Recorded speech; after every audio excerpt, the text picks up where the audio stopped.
So I'm not gonna lie, I'm a bit confused with this one. I was told I need to make a bridge connection between my Raspberry Pi and my Pixel controller to make my light show setup work. But I really have no idea how to do that, so I'm gonna take my best shot at it. So I have a couple bodies of water right here. I can combine these to make one body of water. And then I have some roads right here. I'll connect a road to this side of the body of the water. And let's see, this side. So this side could be the Raspberry Pi. This side will be the Pixel controller. And then I have more roads that I can use to make the bridge. But I'm just trying to figure out, how do I construct this bridge? I do need some more Legos to make them hook together. Not a real bridge, you need a network bridge. What? A network bridge? Network. How do I do that?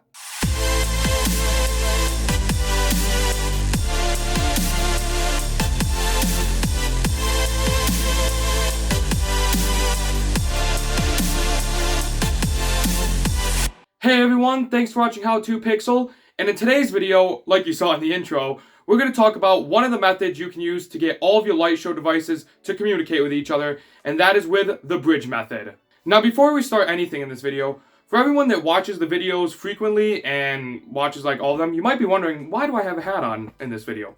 Well, that's because I had an event thing that I did where I had to shave my head, and honestly I hate it, so I'm deciding to wear a hat until my hair grows back.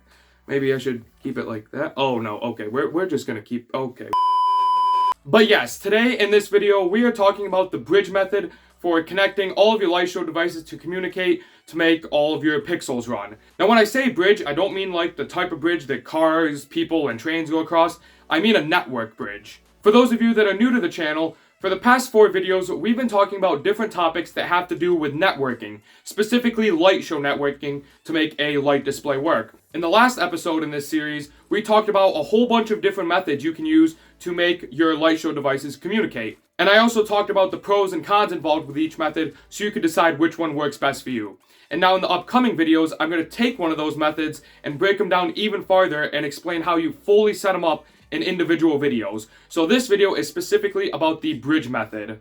Feel free to use the timestamps in the scrub bar and in the description below so you can skip to any part of the video you want to see. But now let's get started on what the bridge method is. So we know for most shows there are 2 main pieces you need to make the lights work. You need a show player and then you need a pixel controller. The show player can be anything such as a computer or a Raspberry Pi running software on it. I've talked a lot about this before, but this is just a quick recap for anyone that doesn't know. The show player acts as the device that holds all of the sequences, all of the program files, and all of the media, and this is what you use to schedule when the show starts. And when it's time for the show to start, it will send data out from this device into a pixel controller.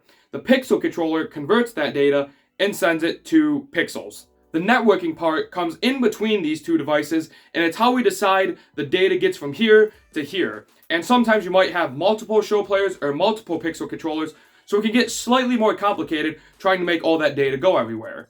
When you use the bridge method, instead of having each device connected to a router, so like have the show player connected to a router and then the pixel controller connected to a router, and have all the data go through the router to the devices it needs to go, for the bridge method, you connect these devices directly together. So an Ethernet cable from the Raspberry Pi as our show player, and an Ethernet cable into the pixel controller. One direct connection. Now this method is really good to use because since the data has a direct connection from the show player to the pixel controller, it doesn't have to go through your router. And if the data did go through your router, it can slow down your network a ton.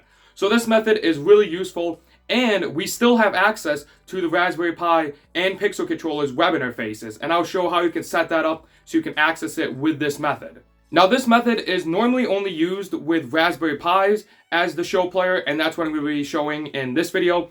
This Raspberry Pi is in a case. This is what a Raspberry Pi actually looks like for those of you who haven't seen one. It's basically a little tiny computer built into this board, but it is really powerful. We put software on here called Falcon Player, and it's designed specifically to run our light show. The Raspberry Pi is then set up to connect to our home network with Wi-Fi, and then connect to all of the pixel controllers over Ethernet. So the Raspberry Pi is kind of split into 2 areas. Half of it is on the home network with the Wi-Fi, and the other half is in this separate light show network area. all the light show data stays over here, so it's separate. But we still want this device connected to our home network so our phones or computers or any other device can access the devices on the light show network. That's why this method is called the bridge method, because the Raspberry Pi is acting as a bridge between our home network and this separate light show network. So that's the overall basics on how this method works. Now for the examples in this video, I'm going to be using a Raspberry Pi 4 with 2 GB of RAM. The Falcon Player software also works on all of these devices on the screen, and if you're using a Raspberry Pi like I'm using, it doesn't matter how much RAM it has because Falcon Player usually works with any amount of RAM. And then I'm also going to be using 2 Pixel controllers. I have the Falcon F16V3 and the Falcon F16V5, and I'll show how this method works if you have just one controller, and also how it can work if you have 2 controllers or multiple controllers, but I only have 2 controllers in my example. This method though works with lots of other controllers, so don't feel like you have to use just Falcon controllers. However, for the show player, this method works best when using it with a Raspberry Pi, so you're kind of limited to what show players you could pick. So now that we know what I'm going to be using in this video and you know the basic overview of how this method works, let's get started with the actual steps to hook up this method. So the very first step is you're going to want to get an SD card, and you'll want to flash the latest version of the Falcon Player software on here from GitHub. I'll put a link to it in the description below. And once you have that flashed onto this SD card, you're going to want to put that into your Raspberry Pi. So I already have the software on here. And then you're going to want to set a static Wi-Fi IP address on your Raspberry Pi so you can connect to it with Wi-Fi. You can connect to it with Ethernet for the very first time, but eventually we're going to have to turn that off and only use Wi-Fi, because the Ethernet is going to be the bridge part that's sending all the data to the separate light show area. So if you're not sure how to flash the software onto the SD card and get the Raspberry Pi started, I recommend checking out this beginner FPP tutorial that shows you how to set up this. You don't have to watch it all, just watch the beginning. And then after that, I recommend you check out the second episode of this series, which I'll also put up there. And it talks about how you can set a static IP address on your Raspberry Pi to access it. Now, I've already done that, so I can take a plug, this is a Raspberry Pi power supply, and I can plug it in and turn it on, and it will immediately connect with Wi-Fi to my network because it's already set up to do that. Now, I'm not going to power this up yet because I'm going to connect the next part needed for the bridge method. So the Raspberry Pi is the show player, and now we need a Pixel controller that's going to act as the device receiving the data from the show player. So I'll start with my F16V5, and then later on I'll attach another controller so I can show you what to do if you need to have multiple controllers. So all you need to do to connect these together is take an Ethernet cable, preferably Cat5 or better, and you're going to want to plug that into the Ethernet port of the Raspberry Pi, and I just did that. And then you're going to want to plug the other end into your Pixel controller's network input. Now this can be hard to do because it looks like there are lots of Ethernet ports on a lot of Pixel controllers. Mine has 7 on it. But actually most of these are not Ethernet ports because they don't accept Ethernet data. They're meant for other things like smart receivers or DMX items. So these 2 Ethernet ports are the network ports right there. You could see below them, they say network. So I know that the Ethernet cable needs to go into either one of these. If you plug it into the wrong Ethernet port, you could damage the controller. So make sure you pick the network Ethernet ports. You could probably look up a manual for your controller or look around the internet and there should be information about it. Now most controllers will probably have 2 network ports, and most of the time you could plug them into either one. I know for all the Falcons you can, but just make sure that you don't need to use a certain one for your controller. So we have the Ethernet cable linking the controller and the Raspberry Pi, and now I'm just going to plug power into this, or wire power up. And there we go. This is basically what the entire setup would look like if you just have one single controller. So the way it would work is this Raspberry Pi is connected to your home network with Wi-Fi, so you can access it with your computer. And then anytime you need to access the controller, the Raspberry Pi will act as the bridge and send your information or send your computer to go through the Ethernet cable into your controller so you can also access the controller. The Raspberry Pi will also send any light show data through the Ethernet cable to the controller, and that way the controller can do whatever it needs to and no data goes anywhere else. Nothing goes over Wi-Fi because it just stays right here. Now I gave this controller a factory reset, so when we turn it on, it'll be like it's brand new. And for a lot of controllers, there's a display on them, and all of the network settings are already right here for me. So I don't have to do anything to connect to the controller first. I could set it all up right here. Now, if your controller does not have a screen to set up the network settings, you'll probably actually need to hardwire this into your router first and go on the web interface, set up whatever you need to, and then once you have that set, you can unplug it and hook it into here. So if you need to do that, I'd recommend checking out the third episode in this series and checking out how you connect a Pixel controller to your router. But like I said, we don't need to do that because I can adjust all the settings right here from this display. But now let's power everything up. I have a surge protector back here, and I'm going to plug in the Raspberry Pi. There we go, Raspberry Pi is on. And then I will plug in the Pixel controller. And there we go, the Pixel controller is turning on. And you'll notice that the lights between the Raspberry Pi and the Pixel controller are flashing, so they are communicating something, but they aren't really set up. The Raspberry Pi is just probably trying to figure out what device this is. Now, for the F16V5 specifically, it has a Wi-Fi chip on it, so its hotspot will automatically kick on since it's just turned on after a factory reset. But that's okay, you don't need to mess with that. And another thing is, obviously, your setup probably won't be the exact same as this, where the Raspberry Pi is right next to the Pixel controller. So that's okay. You can have a really long Ethernet cable between the Raspberry Pi and your controller or controllers, so they can be set up across your display. You can even have your Raspberry Pi inside and have Ethernet cables running outside. You just need to make sure your Raspberry Pi is within Wi-Fi range of your router so it can have a connection. But now let's go on to the Raspberry Pi's user interface so we can set up the settings for that half of everything.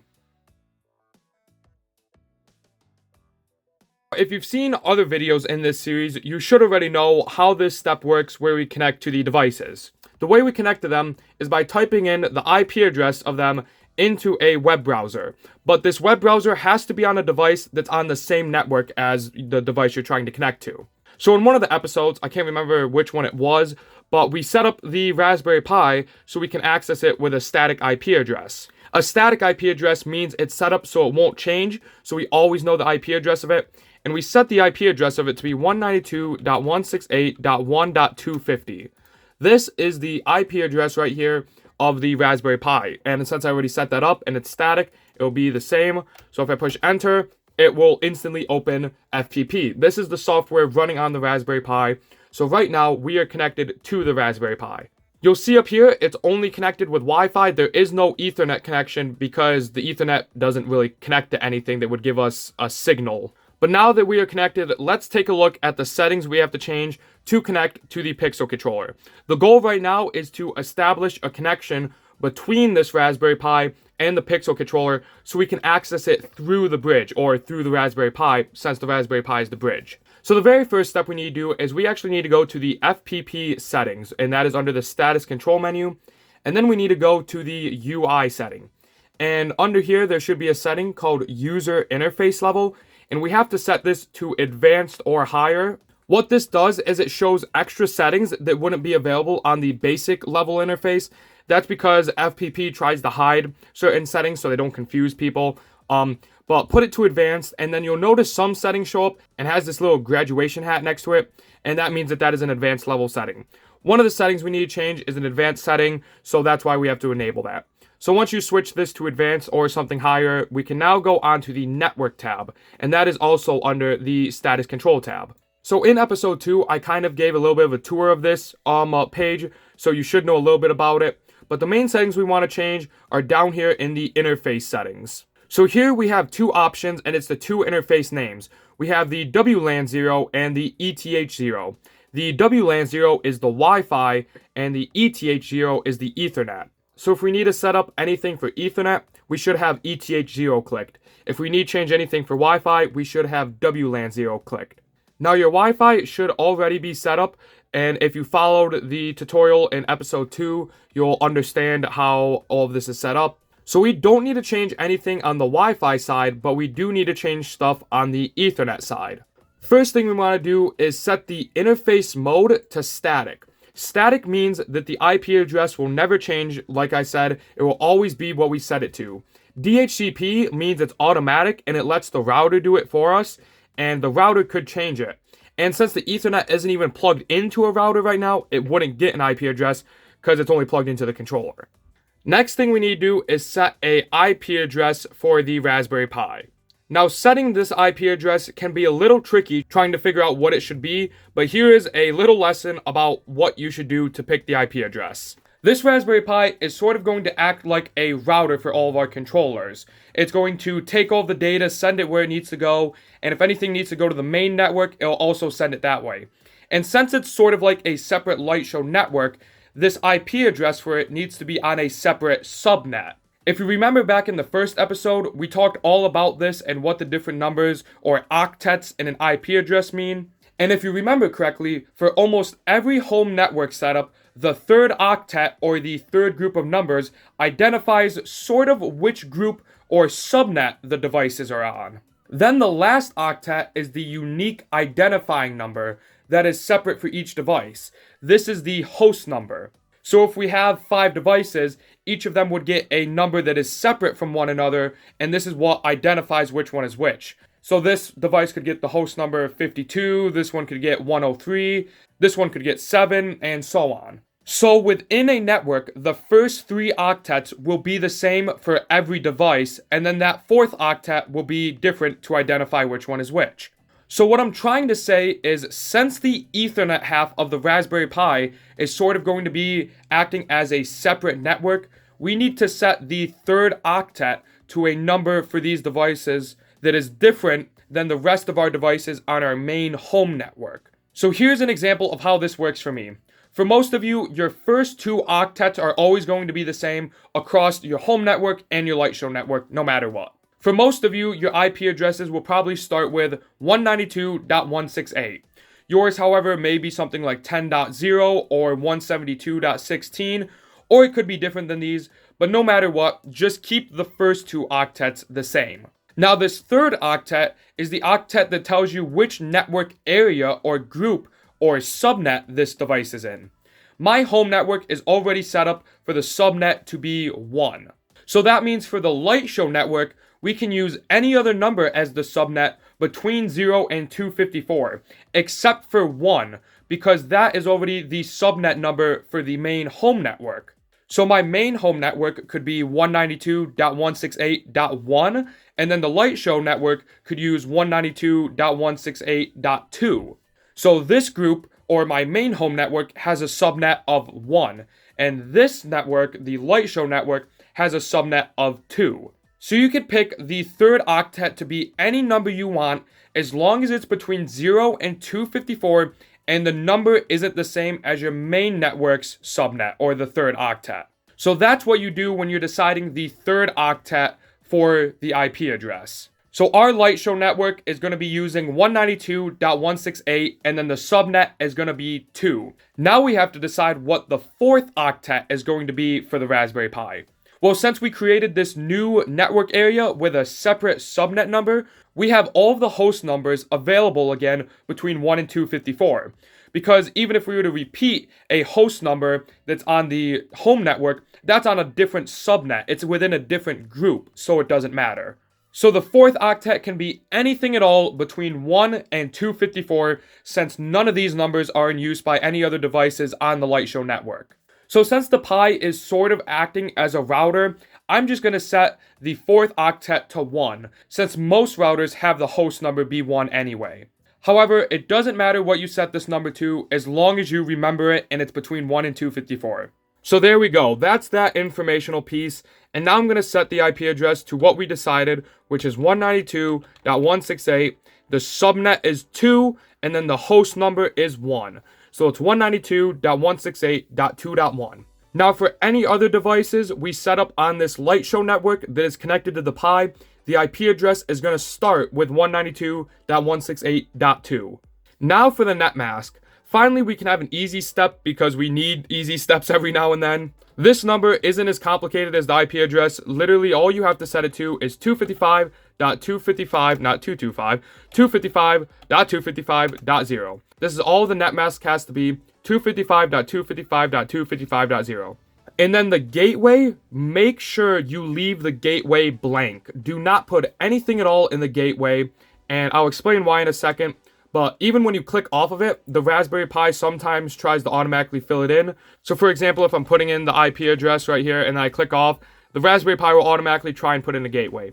Don't let it do this. Hit backspace, delete the gateway. This has to be blank. The reason why is the gateway is just the IP address of the router on the network. And since the Raspberry Pi is basically acting as the router, we don't need to put anything in. So leave that blank. And then there's one final setting we need to change on here, and it's a very important one for all of this to work. Down here, there are some advanced interface settings, and that's why we need to turn on advanced mode, because these settings would not have showed up. This IP forwarding setting, you need to make sure you set it to forwarding. There are 3 different options. There's off, forwarding, and then this word that I still am struggling to pronounce. So set this to forwarding. If this is not set to forwarding, the Raspberry Pi will not forward your devices such as your computer or phone trying to access the controller to there. It won't let it leave the Raspberry Pi to go over to that part. And now we can hit update interface and then restart network. And they'll give you a warning. Doing this could cause you to lose connection, but it doesn't matter because we're connected with Wi-Fi and we're changing the Ethernet settings. So hit yes. And there we go, we have successfully made it through these settings on the Raspberry Pi. Now we can set up the Pixel controller. So right now this Raspberry Pi has the Ethernet network set up and it's trying to get devices to connect to its network. It wants devices to connect to it, but the controller is not set up to connect to it right now. So what we need to do now is set up the IP address settings and all the other network settings on the controller so it will accept the connection to the Raspberry Pi. Now, like I said, this is pretty easy for me to do because I have all of the buttons right here that I can use to change the settings.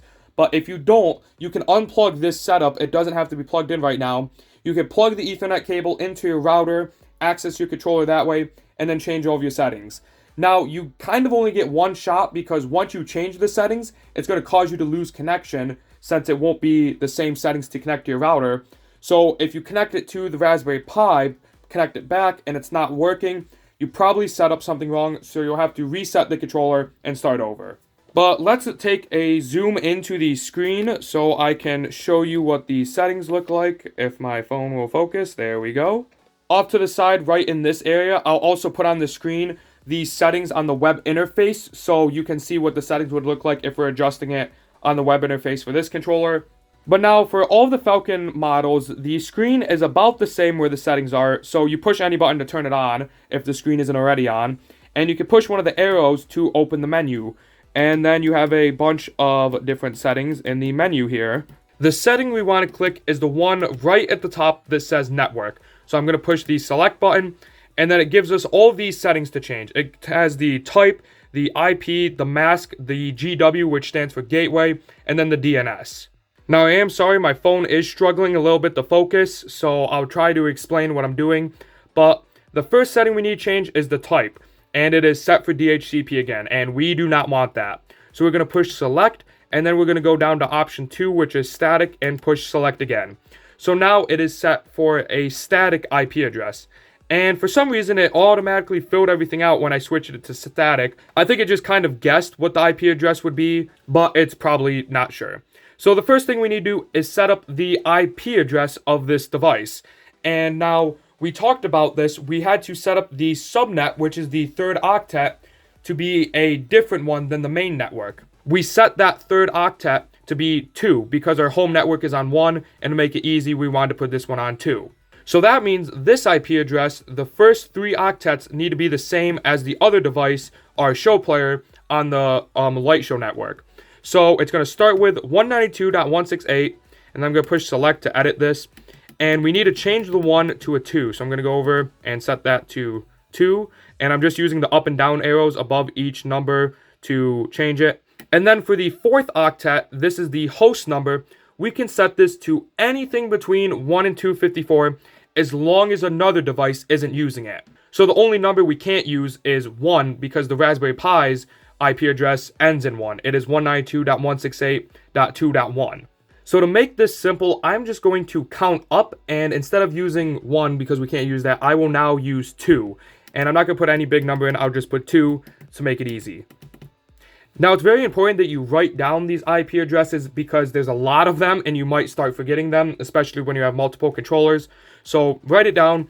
The IP address of the Raspberry Pi on the Light Show network is 192.168.2.1, and then this controller is 192.168.2.2. Now we're going to push select, and then next is the mask, and it already filled out the mask for us, the net mask, 255.255.255.0.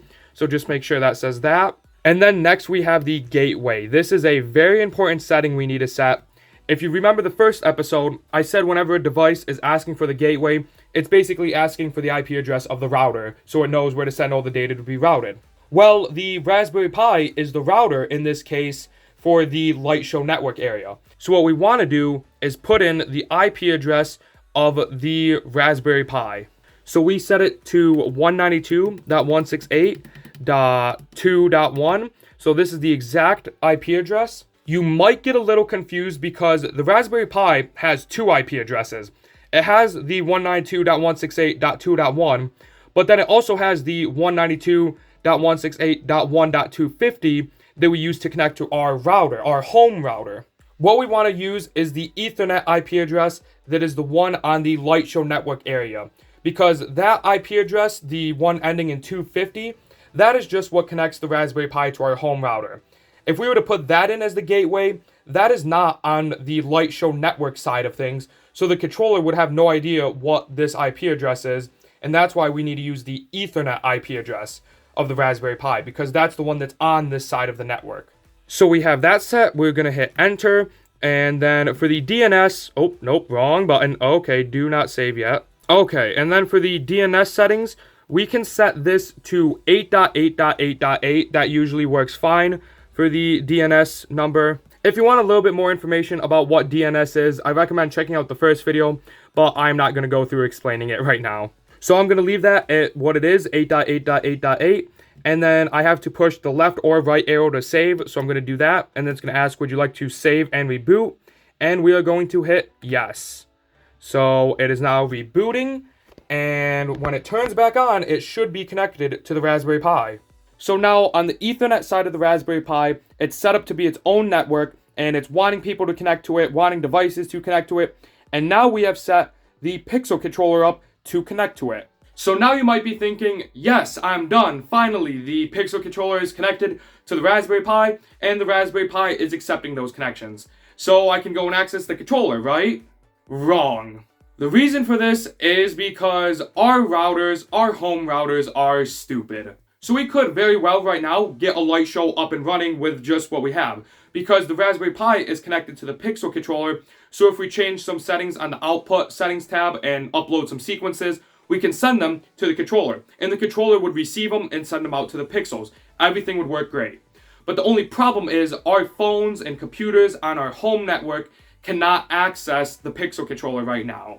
The reason for that is when we go onto our computer to type in that IP address that we gave the Pixel controller, 192.168.2.2, your home router sees that and it's like, what the heck is this IP address? I have no idea of a subnet group with 2 in it. Our home subnet is just 1, so I'm not going to do anything with this. Well, the router is stupid and it doesn't know that there are Pixel controllers or just a single controller hiding behind our Raspberry Pi. So we have to go and tell our router, hey, there are actually extra devices hidden behind the Raspberry Pi. You're just stupid and don't see them, so that's why we have to tell you. So that's the last step we have to do to make the communication work. This step can be the hardest because not everyone has the same router. I doubt you can have the same router as me, so your interface is going to look a little bit different. But I'm going to try and explain it the best I can so you can see what you need to set up on your router for your router to understand where the Pixel controller is. So let's go over to my computer and see how to do that. So what we need to do is log onto our router so we can tell it where the controller is. Now there's usually 2 ways to do this. The most common way is to open up a browser again that's on the same network as your router and type in the IP address of your router. There's also some routers that come with apps that you can install on your phone, but I'm not familiar with any of those. My router does not have the ability to do that. Or maybe it does, I've just never done it before. But you're going to want to type in the IP address of your router to be able to access it. And the IP address of my router is 192.168.1.1. If you do not know the IP address of your router, I recommend checking out episode 2 in this series, because I also explain how you can access your router there. But I know the IP address of my router, so I'm going to type that in and push enter. And then it should instantly bring up your router's web interface. And this is mine. I have a Linsky router. And to access the router, you have to type in the password, because obviously it's not going to be just open for everyone to get to. And I'm going to type that in and push enter. And now I'm into my router. It's just loading. And here are all the settings. So what we need to do is find the setting that creates a static route. What this does is it tells the router there are certain devices behind this IP address that you need to check for. The only problem is routers are different than other routers, so it can be hard trying to go through the settings to figure out where it is. I can tell you for my router, the setting is under connectivity right here, and then it is under, if it'll load, the advanced routing. And right here, this is where I can set up static routing. This is what you're going to want to look for, something called static routing. So just try and follow along the best you can. Your router probably words it different and the settings might look slightly different, but just try as best as you can to follow along. So I'm going to hit this add static route button, and then there are a couple of different settings to change. First is the route name. Right here, you can just type in a name you want for the route, and I'm going to type in F16V5. This is useful if you have to create multiple routes so you can remember which one is which. And then there is the destination IP address. This is the end goal IP address we want to get to. So what we're going to want to type in here is the controller's IP address. And in our example, we set up the IP address to be 192.168.2.2. My router is weird and it doesn't keep it as one number. It's separate little boxes, but whatever. Now there is something strange I have known about my router, and I don't know if it's just something with me or if this is how it works for every router. I need to do a little bit more research, but I have found that when I type in just one IP address with a subnet, for example, the subnet 2 that we have here, any IP address that is within that group now, within that subnet, it will work. So if I add another controller, I don't need to add another route, because even though the IP address is not the same end goal, it still allows me to reach it. So it's a little bit confusing. I'm not sure why, but for you, you might have to add another route if you have another controller, and you'll just have to put in a different destination IP address, the one for whatever that controller is. If anyone knows why this is, and if this is just something with my router or this happens to every router, I'd like to know down below. If you could leave a comment, that'd be great. But just put in the goal IP address we're attempting to reach, and this is the IP address we're attempting to reach. Subnet mask, this is always 255.255.255.0, not 01, 0. And then the gateway. This is the IP address that your router has to go through to find the device. So what we're going to put here is the IP address of our Raspberry Pi, because the Raspberry Pi is the gateway to that destination IP address. Now it's going to get confusing again, because the Raspberry Pi has two IP addresses. It has the one on the Wi-Fi side and the one on the Ethernet side. So I want you to take a guess. If you had to guess, which one do you think we have to put in? We have to put in the Wi-Fi IP address, because if we put in the Ethernet IP address, that one is already on the separate subnet. So we have to tell it an IP address that is within our home network, which is the Wi-Fi IP address, and then that is the gateway to everything else. So the Wi-Fi IP address of the Pi is 192.168.1.250, and this is on the subnet 1 because that is our home network's subnet. And then the final setting, interface, you're going to want to leave this to LAN/wireless. Don't select internet. It should be set for LAN. So a recap of all the settings. You need to put in the end goal IP address we're attempting to reach, the 255.255.255.0 subnet mask, and then the Raspberry Pi's Wi-Fi IP address, since that is the gateway to this IP address. And once we have all of this set, we can hit save and then hit apply to apply the settings. And now if we open a new tab, let's type in that IP address, 192.168.2.2. This is the controller's IP address, and look at that. It connected to the F16V5 because the router is no longer stupid and it knows that there are devices hidden behind the Raspberry Pi. And now you can change whatever you need to on here, and then you can also set up the channel outputs on the Raspberry Pi. You can see I already have some set up, and you can set these up to now send the data to the Pixel controller, but we'll talk about this more in a different episode. For now, we have the bridge method set up, and that's really all we need to do. Now, one last thing I wanted to show before we end the video is how do you add more Pixel controllers to this setup? Because the Raspberry Pi only has one Ethernet output, so you might be a little confused trying to figure out how to do that. Well, there are two different ways you can do this. One is you'll notice on almost every Pixel controller out there, there are two network Ethernet ports. And that is because this allows you to daisy chain Pixel controllers off of other Pixel controllers. So I could have this be the first controller in this chain, and then take another Ethernet cable, plug it into that other Ethernet port, and chain that into here. That would now allow me to have all of these devices connected to that Raspberry Pi, and I could chain another controller and more and more. Now the other option, if your Pixel controllers only have one Ethernet port on them, is you can get a network switch sort of like this, just an unmanaged network switch, and you can plug the one and only output from the Raspberry Pi into the network switch, then plug all of your Pixel controllers into here. For this quick example, I'm just going to daisy chain this Pixel controller off of that one. So let me hook that up quickly. You'll see eventually the lights do start flashing, saying that this is communicating, but it's probably only because the Pi is asking what device this is. This isn't set up yet. When you add another Pixel controller, you do not have to set up anything else on the Raspberry Pi, except for channel outputs to send out the Pixel data, but that's later on down the road in future videos. But you do have to set up the Pixel controller. So again, I'm going to set up the network on here, just like I did on the screen over there. And also again, if you don't have a screen, you'll have to hardwire this into your router first to change all the settings. But let's get a little closer look onto the display here. So same thing almost as last time. We're going to go into the network, hit select, and then it's going to ask, do we want DHCP or static? We're going to set this to static. Now the IP address. This is again going to start with 192.168.2 because this is on the subnet of 2. This is on the Light Show network group.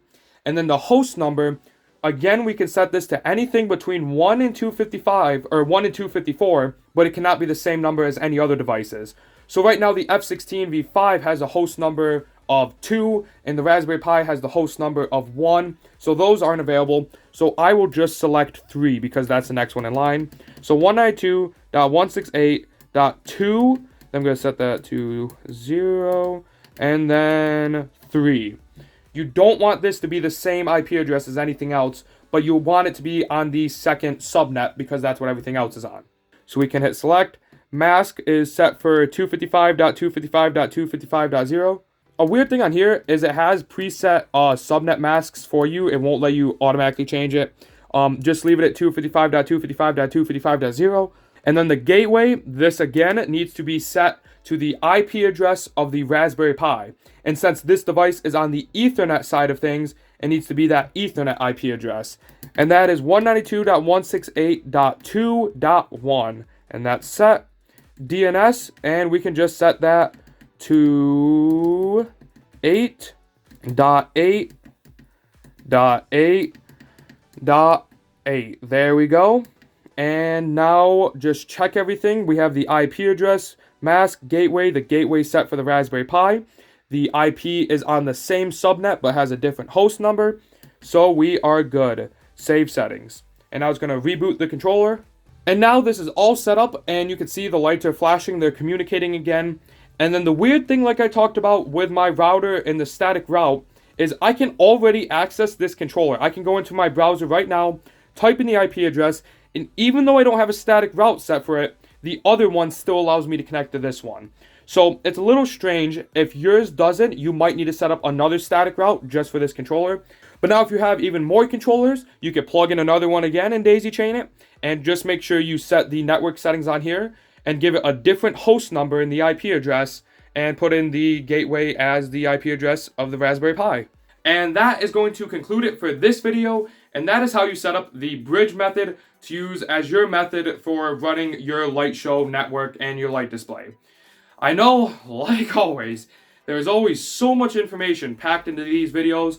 And if I didn't explain anything well, and you have any questions or comments, or you're confused about anything, please feel free to leave them down below. I may take a few days to respond, but I'll try to respond as soon as I can. But that's going to be it for this video. If you have a certain method you want to see me explain in detail next from the last video, you can let me know in the comments below, and I'll pick the method that has the most amount of comments for the next video. But I think that is everything. Thank you for watching, and I'll see you in the next video.